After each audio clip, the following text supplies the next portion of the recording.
제목을 붙여봤어요. 그러니까 살아나다, 살아내다 이런 뜻이죠. 뭔가 이 단어가 제 안에 확 들어오더라고요. 제가 이 영화를 본 건 아닌데 뭔가 이 영화를 보신 분이 있을 것 같아요. 왠지 이 영화에서 나온 어떤 장면 같은데 뭔가 위기에서 또 어려운 가운데 뭔가 서로 함께 살아나는 그러한 영화가 아닐까? 혼자 추측하면서 아닐 수도 있지만 제목을 이렇게 한번 붙여봤습니다. 지금 우리 매일 성경 에베소서 말씀이 계속되고 있는데요. 에베소서 2장 말씀을 중심으로 오늘 좀 나누길 원합니다. 2장 1절 말씀 우리 같이 한번 합독하겠습니다. 그는 허물과 죄로 죽었던 너희를 살리셨도다. 그럼 이 한 절이 저에게 얼마나 파워풀하게 다가왔는지 몰라요. 계속 반복해서 읽었어요. 그는 허물과 죄로 죽었던 나를 살리셨도다. 그는 허물과 죄로 죽었던 나를 살리셨도다. 이 한 절이 저에게 사실이고 진리이고 아멘할 수밖에 없다라고 제가 고백되어지더라고요. 여러분 그러십니까? 우리 그런 마음으로 다시 한번 이 한 구절을 읽어보겠습니다. 그는 허물과 죄로 죽었던 너희를 살리셨도다. 아멘. 자, 2절과 3절 말씀을 보면요. 그때 너희는 그 가운데 행하여 이 세상 풍조를 따르고 공중의 권세 잡은 자를 따랐으니 곧 지금 불순종의 아들들 가운데서 역사하는 영이라. 전에는 우리가 다 그 가운데서 우리의 육체의 욕심을 따라 지내며 육체와 마음에 원하는 것을 하여 다른 이들과 같이 본질상 진노의 자녀이었더니. 이전에는 우리가 어떠했습니까? 본질상 진노의 자녀였다라는 거예요.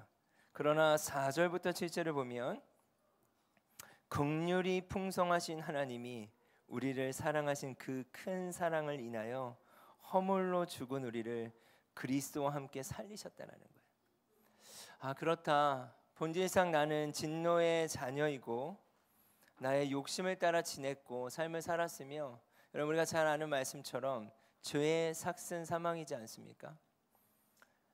우리가 본질상 그러한 자녀이고 그러한 저희의 존재들이지만 긍휼이 풍성하신 하나님께서 하나밖에 없는 예수님을 보내셔서 죽을 수밖에 없는 우리를 그리스도와 함께 살리셨다는 사실입니다. 그런데요, 그뿐만이 아니라 살리셨고요, 또 함께 일으키사. 왜 이렇게 이 동사 하나하나가 다가왔는지 모르겠어요. 여러분 어찌 보면 여러분 예수님을 영접하신 지가 언제인지 모르겠어요. 여러분 각각 또 다르지 않겠습니까? 그분이 우리를 살리셨습니다. 아멘. 그뿐만이 아니라 함께 하셨대요. 함께 일으키셨대요. 우리가 넘어져 있을 때나 또 그냥 주님을 떠났을 때나 또 어느 상황 가운데 있을 때나 그분이 우리를 살리셨을 뿐만 아니라 일으키시는 분이신 줄 믿습니다. 그리고요, 너무나 놀라운 건 그리스도 예수 안에서 함께 하늘에 앉히시니. 이게 무슨 말일까요? 하늘에 앉힌다는 표현이 이런 표현입니다. 예수님이 부활하셨습니다. 아멘. 우리는 언제 그때와 그 시를 알 수는 없어요. 우리가 언젠가도 주님 품에 가지 않겠습니까? 근데 주님이 또 언제 오실지 알 수 없는 한계를 가지고 삶을 살아갑니다. 근데 그 한계가 우리에게 두려움이 되지 않는 것은 그분이 우리를 살리셨을 뿐만 아니라 그분이 우리를 일으키고 계시고 주님 다시 오실 때까지 우리를 일으키시며 포기하시지 아니하시고 하나님 보좌 우편에 앉으신다라는 거예요. 그것이 이미와 아직을 살아가는 예수 그리스도를 영접한 자가 언제 예수님이 오실지 알 수 없지만 그것이 두렵고 떨림이 아니라 공포스러움이 아니라 소망이 되게 하시는 그 주님의 놀라운 은혜인 줄 믿습니다. 여러분 저를 한번 따라 볼까요? 하나님께서는 나를 살리셨습니다. 일으키고 계십니다. 아니 일으키셨습니다. 하늘 보좌에 앉히실 것입니다.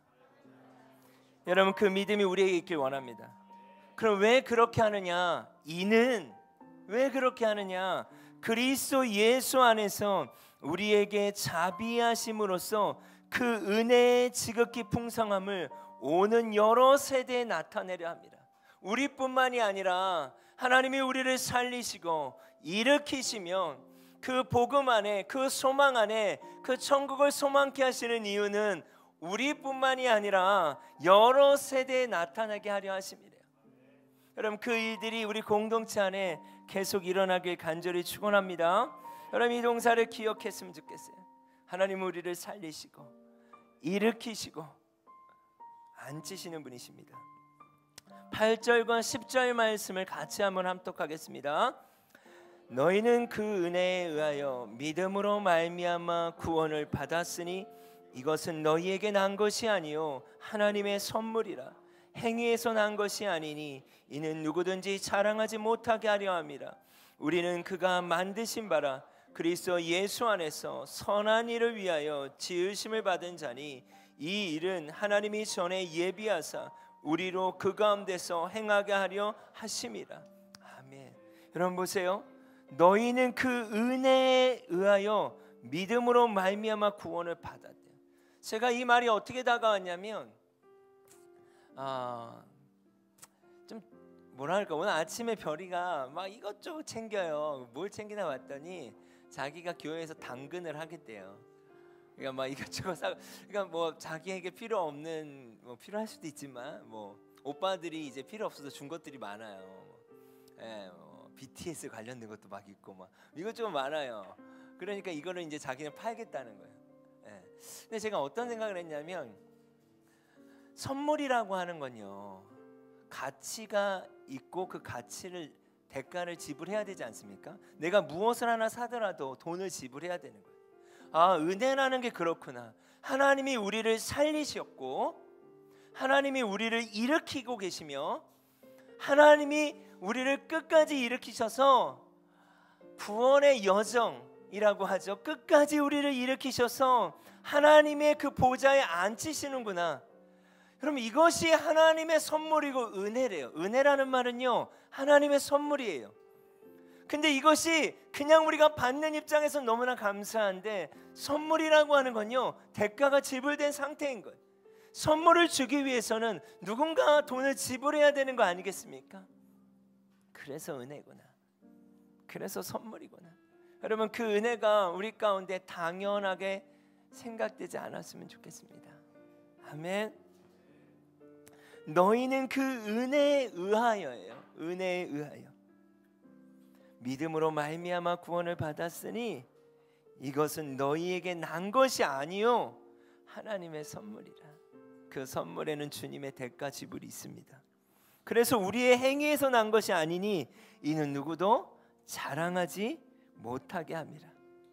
우리 한 사람 한 사람은요 그가 만드신 바라 그리스도 예수 안에서 선한 일을 위하여 지으심을 받았대요. 하나님이 우리 한 사람 한 사람을 창조하실 때 선한 일을 위하여 지으심을 받았대요. 이 말은 뭘까요? 우리 모두에게 부르심이 있다는 사실입니다. 이 일은 하나님이 전에 예비하사 우리로 그 가운데 행하게 하려 하십니다. 왜 하나님이 우리를 살리실까요? 오늘도 이 예배 가운데 왜 하나님이 살리길 원하실까요? 오늘도 오늘 이 예배 가운데 하나님이 왜 일으키시길 원할까요? 선한 일을 위하여 지음을 받았기 때문입니다. 여러분 믿으십니까? 하나님께서 우리를 창조하신 그 부르심이 선한 일인 줄 믿습니다. 19절에서 21절로 넘어가면요 그러므로 이제부터 너희는 외인도 아니요 나그네도 아니요 오직 성도들과 동일한 시민이요 하나님의 권속이라 가족이라. 이 2장의 배경을 이방인과 유대인 그러니까 계급이 있었어요. 서로 상종하지 않았어요. 그러나 이제부터는 너희는 외인도 아니요 나그네도 아니요 오직 성도들과 동일한 시민이요 하나님의 가족이라. 여러분 이 말은 뭘까요? 그 부르심을 받은 한 사람 한 사람은 하나님의 가족이라는 거예요. 여러분 오늘 이곳을 방문하신 분도 있고 또 함께 예배하는 우리 지체들도 있고 또 여러 고민 가운데 오신 분도 있지만 또 지역도 다르고요 모양도 달라요. 그러나 여러분 나그네가 아닙니다. 외인도 아닙니다. 어찌 외인일 수 있겠습니까? 우리 모두가 하나님의 권속 가족인 줄 믿습니다. 너희는 사도들과 선지자의 터 위에 세우심을 입은 자라. 그리스도 예수께서 친히 모퉁이 돌이 되셨느니라. 그 안에서 건물마다 서로 연결하여 주 안에서 성전이 되어가고. 자, 그렇다면 하나님이 선한 일 가운데 왜 우리를 부르시고 또 하나님의 가족이 되게 하실까요? 이 말씀을 보면 사도들과 선지자의 터라는 표현이 나왔어요. 집을 지으려면요, 터가 있어야 돼요. 그 터는 무엇인가? 사도들이 전했던 말씀, 선지자들이 전했던 말씀이에요. 동일한 그 말씀 위에, 그 터 위에 이제 우리 한 사람 한 사람이 건물로 표현한다면 연결되어지고 그것을 통해서 교회가 되어 간다라는 말씀입니다. 그것을 22절에는요 이렇게 표현합니다. 쉬운 성경인데요, 같이 한번 합독하겠습니다. 여러분 역시 유대인들과 함께 그리스도 안에서 함께 지어져 가고 있습니다. 성령을 통해 하나님이 친히 거하시는 곳으로 여러분은 아름답게 지어져 갈 것입니다. 여러분, 저희 공동체가 그렇게 아름답게 지어져 갔으면 좋겠어요. 저는 이 표현이 참 좋아요. 만들어진 완성품에 여러분이 와 있는 것이 아니라, 여러분 선한 일을 위하여 지으심을 받은 줄 믿으십니까? 그 일로 말미암아 하나님이 여러분을 살리시고 일으키고 계시다는 걸 믿으십니까? 그렇다면 우리 공동체 안에 여러분의 부르심이 있고 각자의 일상의 삶의 영역 안에 여러분의 부르심이 있는 줄 믿습니다. 우리 공동체를 바라볼 때 함께 그렇게 지어져 가는 거예요. 그리스도의 터 위에, 선지자들과 사도들의 그 말씀 위에, 모퉁이 돌이 되신 예수님, 시작점이 되신 예수님과 함께 우리 공동체가 계속 지어져 가고, 또 여러분의 개인의 삶의 영역 가운데, 일상 가운데 그렇게 성전으로 지어져 가고 교회로 살아가는 여러분, 우리 한 사람 한 사람이 됐으면 좋겠습니다. 제가 오늘 이번에 네오 예배를 드리면서 레위기 말씀을 우리 남성 목사님이 나누는데, 제가 이 말씀을 참 도전을 받았어요. 너희가 그 땅에 들어가 각종 과목을 심거든 그 열매는 할례 받지 못한 것이므로 여기되 3년 동안 너희는 그것을 할례 받지 못한 것으로 여기 먹지 말래. 이게 무슨 말인가? 여러분, 땅에 각종 과목을 심을 때 농부가 어떤 마음이겠습니까? 열매를 바라보겠죠. 그런데 3년 동안 그것을 먹지 말래요. 1년도 아닙니다. 첫 해도 아니에요. 왜 그럴까? 3년 동안 먹지 말래요. 여러분, 이해가 되십니까? 3년 동안 먹지 말래요. 그런데요, 그 목사님 이런 설명을 하세요. 그 열매를 먹지 않고 그 열매가 떨어졌을 때 그 땅이 더 비옥하게 된다는 거예요. 그 땅이 더 비옥한 땅이 되고 결국은 더 풍성한 열매를 맺게 된다는 거예요. 자, 넷째 해가 되면 어떻게 합니까? 그 모든 과실이 거룩하니 여호와께 드리래요. 다섯째 해가 되면 어떻게 합니까? 그 열매를 이제는 먹으래요. 자, 제가 어떤 생각을 했냐면 기다림이라는 생각을 했어요. 우리 공동체가 지어져 가는 데는요 시간이 필요하고 기다림이 필요합니다. 저는 교회를 정의할 때 교회는 형성이다라고 생각해요. 형성은 무엇입니까? 시간이 필요해요. 예수님과 제자들이 함께했던 시간, 예수님이 제자들을 부르셨고 살리셨지만 수많이 넘어졌죠. 그때마다 예수님이 어떻게 하셨습니까? 함께 일으키셨죠. 끝까지 일으켜 주셨죠. 예수님과 제자들이 함께했던 그 시간, 교회가 되어가는 시간이며 형성되는 시간이라고 믿습니다. 교회는 인포메이션, 정보적인 측면으로 이해할 수 없다. 저는 그렇게 생각해요. 포메이션, 형성의 측면으로 이해해야 한다. 형성은 뭐예요? 예수님과 나와 함께하는 시간인 거죠. 우리 공동체가 함께 지어져 가야 되는 시간이 있습니다. 당장에 또한 여러분의 일상의 삶 가운데 부르심이 있을 때 지어져 간다. 아까 우리 에베소서 말씀에 나오죠. 성전으로 지어져 간다. 이 말은 뭘까요? 시간이 필요해요. 때로는 당장 열매를 바라고 싶지만, 열매를 따먹고 싶지만, 오늘 이 말씀을 보면 기다리라는 거예요. 3년 동안 따먹지 말라는 거예요. 먹지 말라는 거예요. 다 이해할 수 없죠. 그러나 그렇게 할 수 있는 이유는 뭘까요? 그것을 명령하고 말한 주인을 신뢰할 때 가능한 거예요. 여러분, 그렇지 않겠습니까? 기다림이라고 하는 건요 소망 가운데 견디는 인내다. 저는 이렇게 표현했어요. 인내라는 단어 안에는요 참는다는 의미가 있습니다. 근데 더 중요한 건 뭔지 아십니까? 성경에 나와 있는 인내는 세상에서 말하는 견디는 것과 달라요. 힘들어서 견디고 말지가 아니에요. 소망이 전제된 견딤이에요. 그걸 인내라고 해요.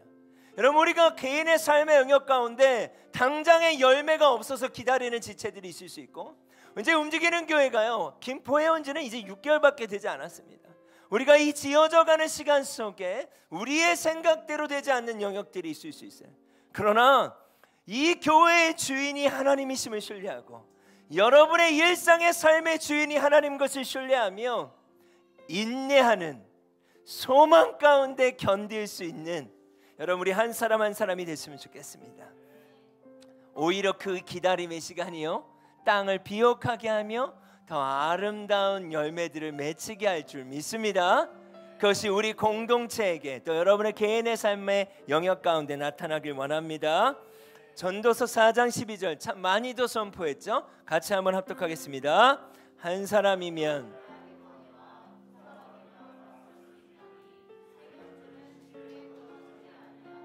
아멘. 그 기다리는 시간은요, 혼자는 어려워요. 그래서 우리가 함께, 혼자 있으면 안 됩니다. 여러분, 한 사람이면 패합니다. 두 사람이면 맞설 수 있어요. 그래서 하나님은 공동체를 말씀하시는 거예요. 세겹줄은 끊어지지 않습니다. 우리 공동체에 여정이 있고요, 각자의 삶의 여정이 있습니다. 타임이 달라요.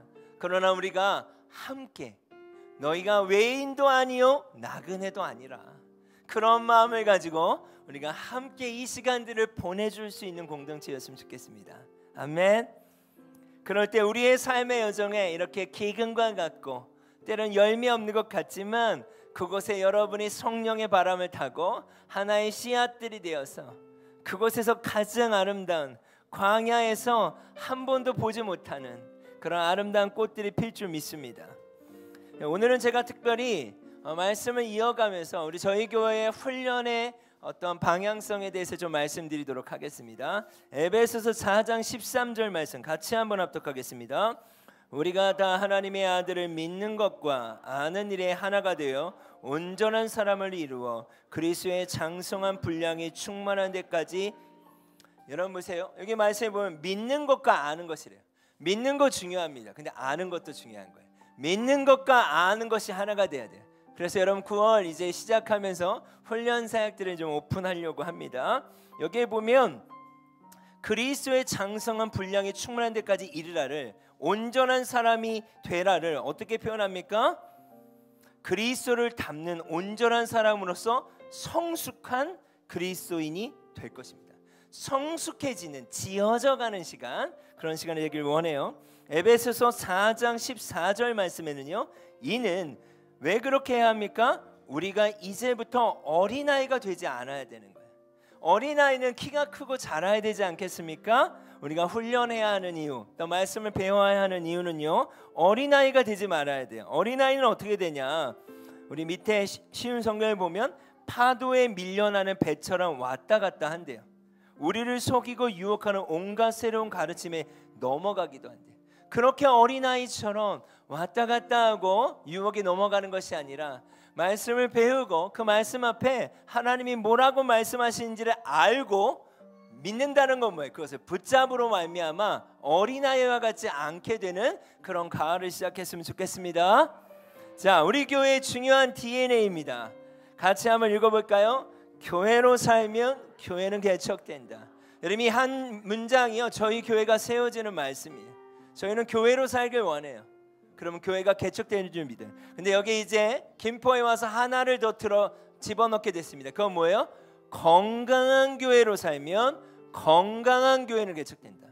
자, 건강하다는 게 뭘까요? 이게 훈련의 방향성이 됩니다. 건강한 교회라는 건 뭘까요? 하나님께서 우리를 창조하신 하나님의 형상을 회복하는 거예요. 여러분, 하나님이 여러분을 심히 보시기에 좋았다라고 말씀하셨습니다. 아멘. 한 사람 한 사람의 회복된, 또 아니면 무엇인가 우리가 삶을 살아가다 어그러져 있는 그 영역들을 회복해 가는 거예요. 하나님의 시각을 확보하는 거예요. 저는 세 가지의 훈련의 방향성을 가지고 여러분 훈련하길 원해요. 첫 번째는요, 하나님이 누구신지에 대해서 우리 배워야 합니다.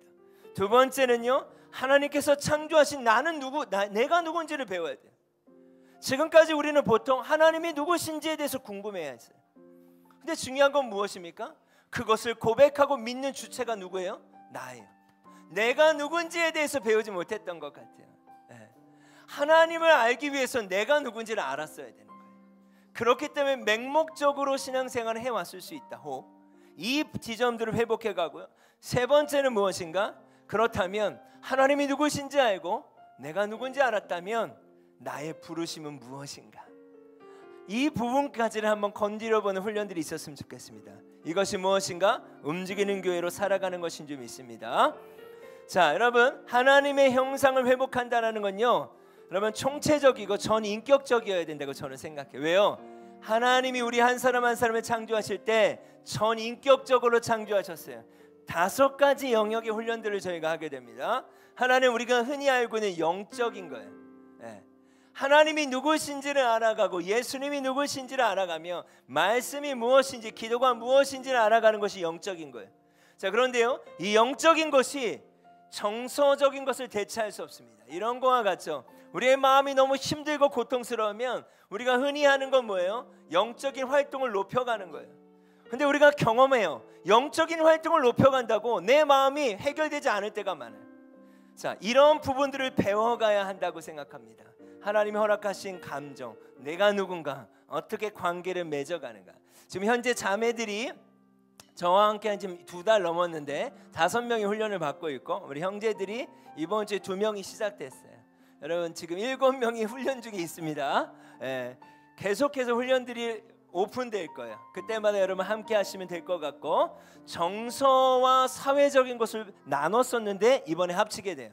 왜냐하면 나의 정서, 나의 감정, 내가 누군지를 알아갈 때 어떻게 관계를 맺어가야지를 배워갈 거예요. 자, 그리고 육체적인 거, 여러분 아주 중요한 영성입니다. 우리 장영진 목사님이 지금 헬스장 관장으로 한 10년 있었습니다. 계셨어요. 그래서 하나님 우리 교회 보내주셨어요. 벌써 우리 남자 형제들이 한 4명, 저 포함해서 4분 맞나요? 4명이 지금 헬스를 하고 있습니다. 이게 중요한 거예요. 하나님이 창조하신 이 육체를 관리하는 거요, 이게 아주 중요한 요소입니다. 자, 그 다음에 지적인 건 뭘까요? 여러분을 부르신 그 부르심이에요. 여러분의 전공일 수도 있고 관심 분야일 수 있죠. 이 부분들에 대해서 그 부르심을 통해 하나님의 나라가 회복되는 거 아니겠습니까? 이 부분들을 여러분은 어떻게 잘 훈련할까를 도울 거예요. 특별히 이제 일터신학이라고 하는 것이든지 아니면 다른 일이라고 하는 것을 무엇으로 정의할 것인가, 이런 부분들을 저희가 준비하고 있습니다. 경제적인 거 너무 중요하죠. 이 땅을 살려면 여러분 돈이라는 것을 우리가 떠나서 살 수 없어요. 성경적인 재정관, 그리고 또 하나는 여러분 재정 컨설팅에 대한 것들을 좀 배우려고 해요. 여러분 너무 할 게 많은 거예요. 그래서 어떻게 하려고 하냐면 다양하게 이제 다음 주에 여러분 이렇게 템플릿을 나눠드릴 거예요. 그러면 이제 날짜들이 대강 나올 겁니다. 그러면 한 번에 다 안 들으셔도 돼요. 자, 이제 저희는 매년 이 5가지 영역을 채워가는 방식으로 훈련할 거예요. 지금 가을에 나는 육체에 좀 더 신경을 써야 되겠다. 여러분 이거 아주 중요한 겁니다. 이거 교회에서 가르쳐야 되는 거예요. 자, 그리고 나는 이번엔 좀 영적인 거, 복음이 무엇인지, 하나님이 누구신지, 예수님이 누구신지, 기도가 어떻게 해야 되는지, 이런 부분들을 좀 시작해 봐야 되겠다. 아니 나는 재정에 대해서 배워야 될 것 같아. 재테크는 어떻게 해야 되는지, 어떻게 하는 것이 하나님 나라의 바른 방식일지. 자, 여러분 이렇게 선택하면서 여러분들이 배워가고 채워간다는 생각을 했으면 좋겠어요.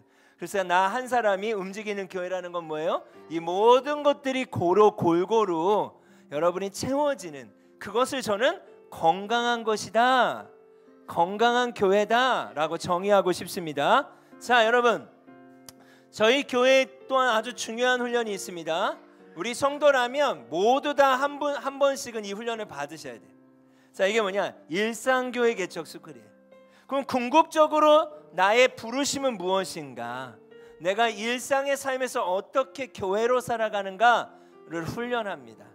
각자의 교회 이름이 있어요. 우리 한번 집사님 교회 이름이 뭐죠? 다시 시작하는 교회. 한 사람 한 사람의 이미 훈련을 받으신 분들은 교회 이름이 있습니다. 우리 도윤이는 다가가는 교회. 이렇게 다가오고 있죠? 이 교회 이름에 자신의 삶의 간증들이 있어요. 그렇게 우리가 일상의 삶을 살아가는 훈련들을 하는 여러분 훈련들을 하고자 합니다. 이번에 못하면 또 다음에 하면 돼요. 자, 이 모든 것은 계속 반복적으로 훈련이 됩니다. 그리고 계속 이 부분에 있어서도 또 훈련의 과목들을 더 늘려갈 거예요. 여러분 아셨죠? 다음 주에는 가을이 오픈할 수 있는 훈련들 몇 개들을 여러분에게 나눠드리고 여러분 함께하는 시간을 갖도록 하겠습니다. 그렇게 우리가 참 숲을 참 좋아해요. 그럼 이렇게 뭔가 살아있는 주님이 우리를 살리셨고 일으키시는 그러한 또한 소망 가운데 우리 공동체가 나아갈 수 있었으면 좋겠습니다.